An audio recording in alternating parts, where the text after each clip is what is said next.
Bismillahirrahmanirrahim. Assalamualaikum warahmatullahi wabarakatuh. Perkenalkan, nama saya Anissa Novani dengan NIM K00232113 dari kelompok SGD A8. Pada kesempatan kali ini, saya akan mepresentasikan materi mengenai anatomi blok 2.3. Overview yang akan dibahas pada presentasi kali ini. Yang pertama ada area Broadband dan fungsinya, traktus piramidalis dan ekstrapiramidalis, encephalon dan medula spinalis, nervus cranialis, sulcus arteriosus wilisi, jalur penglihatan, otot mata yang menggerakkan mata, saraf simpatis dan parasimpatis, dan yang terakhir ada modalitas dari syaraf kranial. Selanjutnya kita akan membahas mengenai pembagian dari area Brodmann dan fungsinya. Yang pertama itu ada di yang nomor 4 ini. Nomor 4 ini adalah area motorik primer di gyrus presentalis. Nah, motorik primer ini mengontrol gerakan volunteer wajah dan ekstremitas, dan ini tuh berkaitan dengan traktus piramidalis. Kalau ada lesi di sini namanya paresis. Selanjutnya di sini ada nomor 6, ini adalah area motorik sekunder. Itu ada di gyrus postcentralis tepatnya. Ini tuh berfungsi untuk mengendalikan gerakan volunteer berkaitan dengan traktus ekstrapiramidalis. Nah, apabila ada lesi di sini namanya jadi apraksia. Selanjutnya ada di nomor 312. Ini tuh area sensorik primer itu untuk mengenali sumber, kualitas, dan kualitas dari suhu nyeri dan raba tekan. Selanjutnya ada area 43 itu untuk area gustatorik untuk mengenali rasa melalui indera pengecapan. Selanjutnya ada 44 dan 45. Sini 44 dan 45 itu adalah area bicara motorik atau area Broca. Itu tuh untuk mengontrol aspek bicara secara motoriknya. Selanjutnya ada juga area bicara sensorik di 39, 40, 42 ini. 40, 42.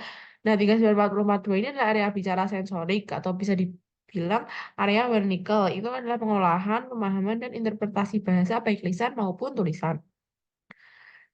Nah, kalau misal ada lesi, tadi kembali lagi ke ini, kalau ada lesi di Broca menyebabkan seseorang dapat memahami isi pembicaraan namun tidak dapat memberi respon. Namanya afasia motorik. Kalau ada di area Broca 44 dan 45. Nah, sedangkan kalau lesi pada area Wernicke itu menyebabkan seseorang tidak dapat memahami isi pembicaraan namun dapat berbicara sehingga responnya tuh nggak nyambung, tidak selaras dengan apa yang diomongin di pembicaraan. Selanjutnya ada di 41 dan 42. Itu adalah area auditori primer, itu tuh kemampuan menerima rangsangan suara. Bila lesi terjadi penurunan pendengaran. Lalu ada 22. Di 22 itu tuh ada area auditori sekunder. Itu yaitu area interpretasi dan asosiasi pendengaran. Bila terjadi lesi disebut afasia Wernicke. Selanjutnya ada nomor 17. Ini itu adalah area visual primer. Area visual primer atau biasa disebut visur kalkarina. Di situ tuh ada kemampuan menerima rangsang cahaya. Bila lesi dapat muncul hemianopsia dan homonim kolateral. Selanjutnya di area 18 dan 19 ini tuh ada area visual sekunder. Area visual sekunder ini berfungsi untuk persepsi visual kompleks seperti warna, gerak, arah objek, dan bila lesi dapat muncul buta warna atau agnosia visual. Nah, tadi adalah fungsi-fungsi di area blood. Selanjutnya, ada traktus piramidalis. Jadi ini untuk gambarnya dari alur di traktus piramidalis. Nah, traktus piramidalis itu tuh merupakan jaras dari area motorik primer dan sekunder, area 4 dan 6 Brodmann yang berjalan menuju medula spinalis dan berakhir di kornu anterior medula spinalis atau di eferen. Selanjutnya, saat melewati decussatio piramidalis, terdapat serabut yang menyilang ke arah kontralateral. Itu ada traktus corticospinalis lateralis yang tidak menyaling, yang tidak, sedangkan yang tidak menyilang itu ada traktus corticospinalis anterior. Kalau yang nih, jadi kalau yang tidak menyilang itu tuh traktus corticospinalis anterior, sedangkan yang menyilang ini namanya traktus corticospinalis lateral. Nah, corticospinalis sama piramidalis itu memiliki itu sama. Selanjutnya ke traktus ekstrapiramidalis. Traktus ekstrapiramidalis itu ada 4 bagian. Yang pertama ada traktus rubrospinalis, traktus reticulospinalis, traktus vestibulospinalis, dan traktus tectospinalis. Nah, yang traktus ekstrapiramidalis itu berfungsi sebagai pengendali aktivitas motorik yang dicetuskan oleh korteks motorik cerebri dan traktus piramidalis. Dan ini tuh juga menunjang fungsi traktus piramidalis. Nah, terus tadi kan ada terdiri dari 4, itu memiliki fungsi masing-masing. Kalau traktus vestibulospinalis, dia itu sebagai keseimbangan dan tonus otot. Kalau traktus retikospinalis itu berasal dari pons. Kalau traktus retikospinalis lateral itu tuh berasal dari medula oblongata, sedangkan traktus tectospinalis itu tuh berasal dari mesencephalon menuju medula spinalis. Kayak jalan traktus tuh sebelah kanan. Selanjutnya encephalon. Sebenarnya kita tuh mau membahas dulu di sistem saraf pusat. Nah, itu tuh dibagi menjadi 2, ada yang di brain encephalon dan ada di medulla spinalis. Nah, kalau yang di otak itu tuh dibagi lagi menjadi telencephalon, diencephalon, cerebellum, dan ada brainstem. Itu bagian-bagiannya. Nah, di brainstem ini juga dibagi lagi bagian-bagian menjadi midbrain, pons, dan medulla oblongata. Nah, kalau spinal cord tuh ada segmen-segmennya. Nah, kan spinal cord apa medulla spinalis itu panjang. Nah, setiap setiap bagiannya itu tuh memiliki fungsi masing-masing, area fungsi masing-masing. Nah, tadi udah dibahas kalau pas masa embrio itu tuh nanti perkembangannya kayak gini. Encephalon itu ada prosencephalon, mesencephalon, dan lombencephalon. Nanti akan berkembang masing-masing. Nanti prosencephalon itu jadi telencephalon dan diencephalon kalau udah dewasa. Selanjutnya kalau ada mesencephalon, nanti kalau lombencephalon itu tuh nanti di pons, cerebellum, dan medulla oblongata. Selanjutnya kita akan membahas mengenai encephalon. Encephalon itu adalah bagian encephalon yang terbesar, itu tuh ada cerebrum. Nah, letaknya itu di fossa cranii anterior et media, terdiri atas 2 belahan, yaitu ada hemispherium cerebri dan hemispherium cerebri dexter dan sinister. Selanjutnya, itu tuh dipisahkan oleh viscera longitudinalis cerebri dan dihubungkan oleh corpus callosum. Nah, bagian-bagian dari cerebrum ada korteks, bagian terluar dari cerebrum itu kan ada korteks cerebri, tersusun atas lipatan-lipatan. Ini ada di sini ada girus, ini girus. Nah, yang di dalamnya di girus itu kan merupakan lekukan-lekukan. Nah, kalau di antaranya itu di dalam sini ada ruangnya, ini namanya sulcus. Terus juga ada bagian yang menonjol dari girus itu tuh adalah rigi. Nah, kalau misal lipatan-lipatannya itu tersusun dari apa aja? Tadi kan udah ada girus, ada sulcus, dan sulcus itu juga bisa dibilang sebagai viscera. Ini bagian terluar tadi namanya korteks cerebri.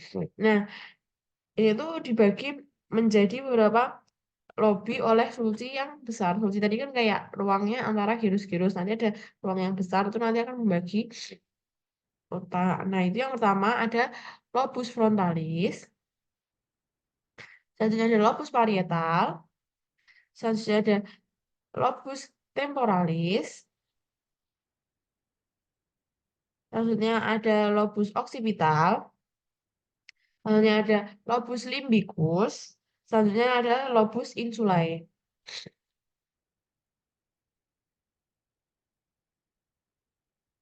Kemudian ada serabut proyeksi. Yang pertama di serabut proyeksi itu terdiri dari 3 bagian. Yang pertama ada kapsula interna, corona radiata, dan radiatio optica. Nah, yang pertama di kapsula interna itu tuh dia kumpulan serabut eferen yang berasal dari korteks cerebri, berada di bagian di antara nucleus caudatus, nucleus lentiformis, dan talamus. Itu terdiri dari 3 bagian. Yang pertama ada crus anterior, itu memisahkan nucleus caudatus dengan lentiformis. Yang kedua ada crus posterior, itu memisahkan talamus dengan nucleus lentiformis. Dan yang ketiga ada genu, itu pertemuan crus anterior et posterior. Selanjutnya, dia ada corona radiata di sini gambarnya. Ini corona radiata. Corona radiata itu serabut proyeksi yang menyebar ke semua jurusan korteks cerebri, itu aferen, terletak di medial serabut asosiasi, tetapi berpotongan dengan serabut commissura dan corpus callosum et commissura anterior. Nah, ini ada radiatio optica di sini. Nah, itu menjalankan serabut saraf di crus posterior kapsula interna menuju visura calcarina. Nah, selanjutnya tadi ya, kan otak dibagi menjadi dua, itu ada dibagi berdasarkan hemisferium cerebri. Nah, di hemisferium cerebri itu ada dua serabut penghubungan, ada hemisferium cerebri dexter dan hemisferium cerebri sinister. Nah, itu ada dua penghubung, yaitu serabut komisura dan serabut asosiasi. Dan serabut komisura adalah serabut yang menghubungkan daerah yang sama padat pada kedua hemisferium. Ini untuk gambarnya ya, dibagi dua hari. Terus yaitu di serabut komisura itu ada serabut yang menghubungkan daerah yang sama pada kedua hemisferium. Nah, di serabut komisura ini dibagi menjadi 6 bagian. Yang pertama ada corpus callosum, itu tuh bagian terbesar. Selanjutnya ada komisura anterior, komisura posterior, komisura hippocampus, komisura fornicis, dan komisura habernularum. Soalnya ada serabut asosiasi, ini itu menghubungkan korteks yang berjauhan tapi masih di hemisferium yang sama. Next ke medula spinalis. Di medula spinalis itu dia kan panjang, jadi itu dia dibagi menjadi beberapa bagian. Yang pertama ini ada segmen cervicalis, itu dari VC 1 sampai VC 8. Kemudian ada segmen tato lagikal, itu dari VT 1 sampai VT 12. Selanjutnya ada segmen lumbal, itu ada di lumbal 1 sampai 5. Kemudian ada segmen sakral, itu ada di tulang sakral 1 sampai 5. Terus ada segmen coccygia, itu ada di cocci 1 sampai cocci 3. Nah, dia tuh di setiap bagiannya tuh juga memiliki fungsi yang berbeda-beda. Nah, dari sini ini ada yang dari nervus vagus, pharyngeus, facialis, oculomotor, dan lain sebagainya. Pokoknya beda-beda. Nanti akan kita bahas lagi. Terus di sini di bagian bawah di sakral tuh nanti akan di bagian atas dulu ini nanti akan mengatur facialis, terus nanti ada pulmotor, sedangkan dari bawah itu nanti akan mengatur organ genitalia, terus ada vesika urinaria, rektum gitu. Selanjutnya di medula spinalis. Di struktur medula spinalis yang ada di dalamnya itu.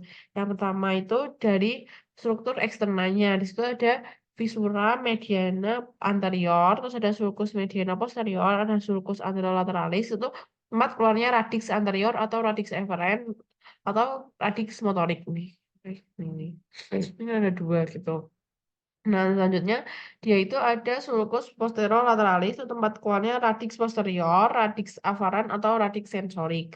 Selanjutnya di tadi kan di eksternalnya, sekarang kita di dalamnya di struktur internalnya medula spinalis itu yang pertama ada substansia alba, itu warnanya putih karena isinya adalah serabut saraf yang terselubung mielin. Substansia alba kan dibagi menjadi dua.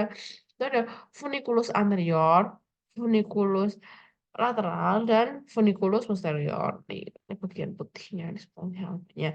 Nah, selanjutnya ada substansia glycea yang lebih gelap warnanya, warna abu-abu. Itu karena didominasi oleh badan sel saraf. Nah, di tengahnya itu terdapat kanalis centralis.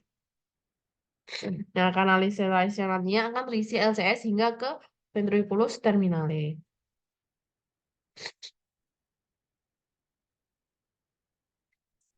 Nah, selanjutnya ini ada nervus cranialis. Nervus cranialis seperti yang di sini kan digambar. Yang pertama ada olfaktori, ada opticus, oculomotorius, trochealis. Terus di sini ada trigeminal, abdusen, facialis.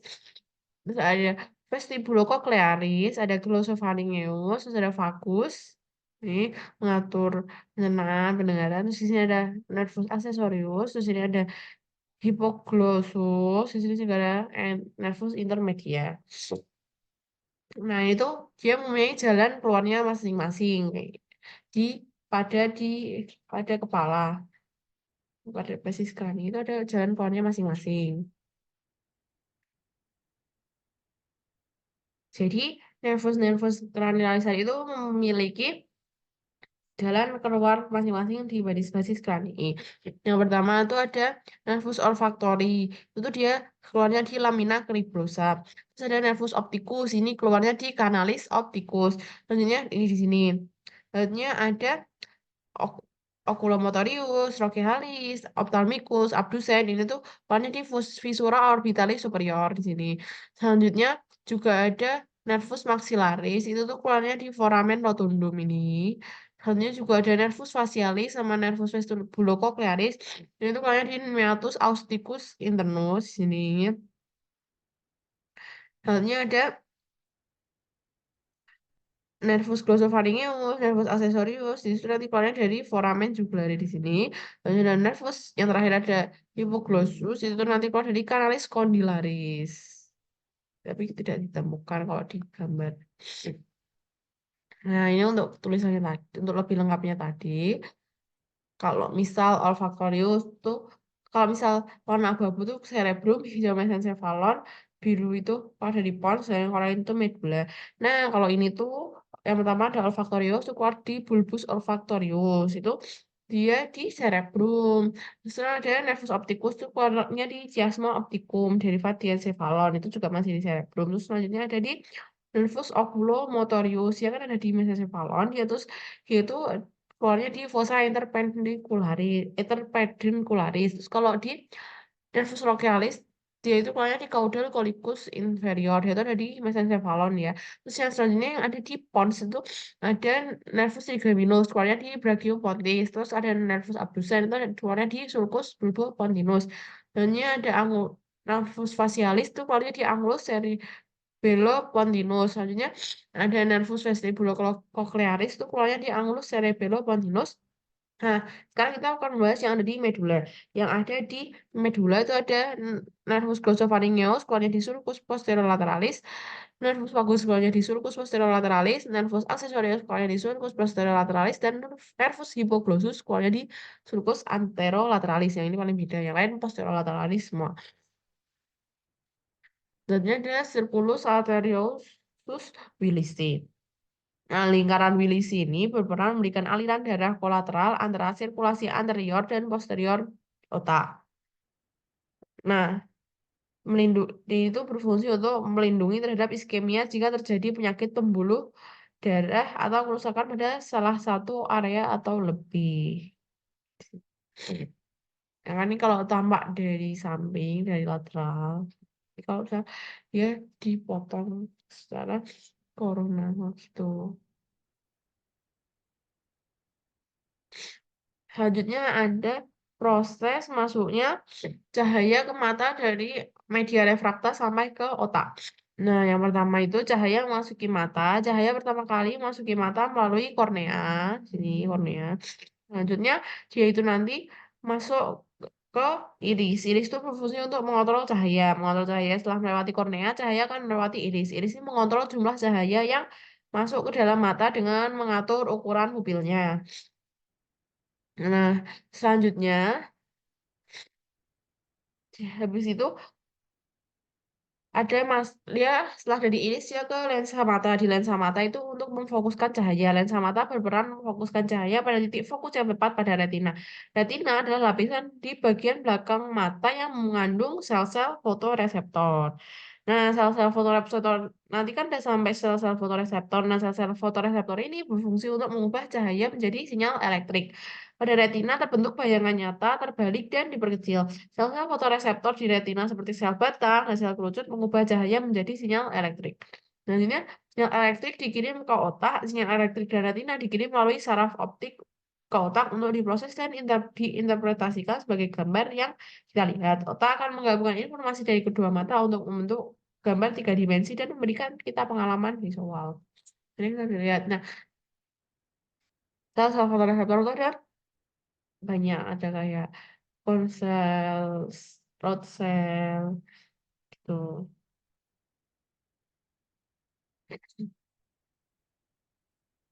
Nah, selanjutnya tuh otot-otot mata apa saja yang berfungsi untuk menggerakkan mata.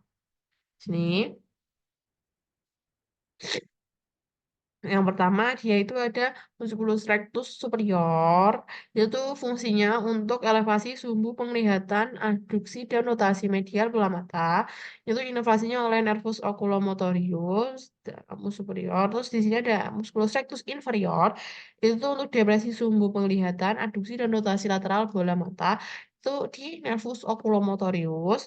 Terus ada M rectus lateral yang ini bagian lateralnya mata itu tuh untuk abduksi bola mata itu tuh diinovasi oleh nervus abducens. Terus selanjutnya ada musculus rectus medialis ya berarti yang lebih itu dia tuh untuk abduksi bola mata juga sama kayak yang lateralis. Nah, itu inovasi oleh nervus oculomotorius. Selanjutnya ada musculus obliquus inferior yang di bawah sini. Nah, itu berfungsi untuk elevasi sumbu penglihatan, abduksi, dan rotasi lateral bola mata. Itu tuh diinovasi oleh nervus oculomotorius inferior.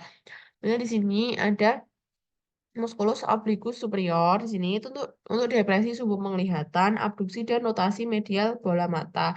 Itu diinovasi oleh nervus trochlearis di sini. Ini ada musculus rectus superior yang di sini. Nah, di atasnya musculus rectus superior itu tuh nanti ada musculus levator palpebrae superior. Terus di sini ada musculus obliquus superior dan lain-lain. Oke, jadi saraf sekarang kita akan bahas mengenai saraf simpatis dan parasimpatis. Nah, yang pertama kita akan bahas perbedaannya antara simpatis dan parasimpatis. Nah, kalau saraf simpatis itu dari perbedaan dari arah serat saraf, asal serat saraf. Kalau saraf simpatis itu berasal dari bagian toraks dan lumbal medula spinalis. Kalau saraf parasimpatis itu berasal dari area kranium dan sakrum. Selanjutnya, ukuran serat preganglionnya kalau saraf simpatis itu pendek, kalau saraf parasimpatis itu cenderung lebih panjang. Lalu kalau ukuran serat pasca ganglion itu tuh saraf simpatisnya kebalikannya. Jadi kalau saraf simpatisnya jadi panjang, sedangkan saraf parasimpatisnya pendek. Maksudnya ada jenis neurotransmitternya itu tuh asetilkolin dan noradrenalin untuk saraf simpatis dan kalau parasimpatis itu asetilkolin. Maksudnya efeknya itu untuk saraf simpatis itu untuk efeknya untuk aktivitas fisik yang berat, kalau parasimpatis itu menenangkan. Jadi kalau parasimpatis itu tuh dia itu rest and digest, kalau yang simpatis itu fight or flight gitu. Nah, contoh-contohnya, ini yang contohnya parasimpatis itu yang pertama pupil menyempit, memacu pengeluaran air liur, memperlambat detak jantung, menyempitkan bronkus, memacu gerak peristaltik dan sekresi, memacu pengeluaran empedu, dan memacu kontraksi kandung kemih. Jadi kan rest and digest.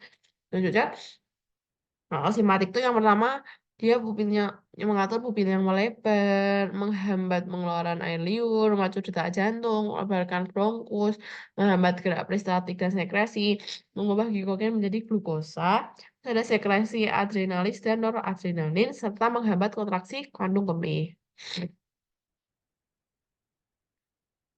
Selanjutnya kita akan membahas mengenai modalitas dari syaraf kranial. Nah, yang pertama sebelum itu kita ketahui dulu dari arti-arti masing-masing. Yang pertama ini ada aferen dan eferen. Yang pertama aferen itu jika rangsangan tersebut berasal dari reseptor organ ke pusat saraf. Jadi aferen itu dari respon dari organ ke saraf, sedangkan kalau eferen itu tuh merupakan dari saraf ke organnya, balikannya. Jadi kalau selanjutnya di sini bentuk rangsangnya itu dibagi menjadi dua juga, dibagi yang ada general dan spesial di sini. Nah, kalau misal general dia itu rangsang umum berupa nyeri, sakit, nyeri, sakit, raba, tekan, panas, dingin, maka kemudian disebut. Terus ada juga yang spesial. Kalau spesial ini rangsang khusus berupa rangsang yang hanya ada di tempat khusus. Misalnya itu merupakan ada di organ-organ indera. seperti mata, telinga, hidung, lidah, juga pada organ-organ yang merupakan derivat dari arcus brachialis, maka komponennya. Nah, terus selanjutnya itu ada asal-usul organnya nih. Kalau visceral itu tuh derivat endoderm, yaitu otot-otot mimik wajah ini. Terus ada otot-otot pembuluh darah, otot-otot mastikatoria, otot polos, laring, faring. Sedangkan kalau somatik itu tuh derivat ektoderm, yaitu kulit mata, telinga, otot jantung, lidah, dan otot skelet. Nah, kan tadi kan ini kan dibagi-bagi nih. Misal dari sini aferen, somato, general. Nanti jadinya SS, SS, GSE gitu. Nah, di situ ada 7 tipe modalitasnya sesuai sama peta konsep di sini. Yang pertama tuh ada GSE, itu tuh adalah General Somatic Efferent. General Somatic, General Somatic Efferent.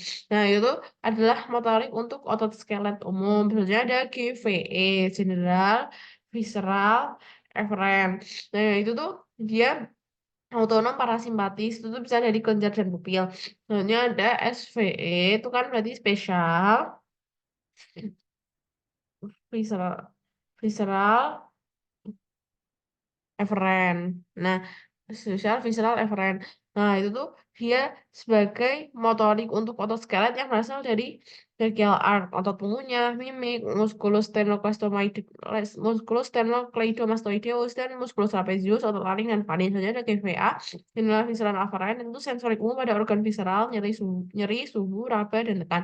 Selanjutnya ada SVA, itu tuh special visceral afferent, itu tuh sensorik untuk indera khusus dari fagit, penciuman, dan pengecap ada hubungan dengan makanan.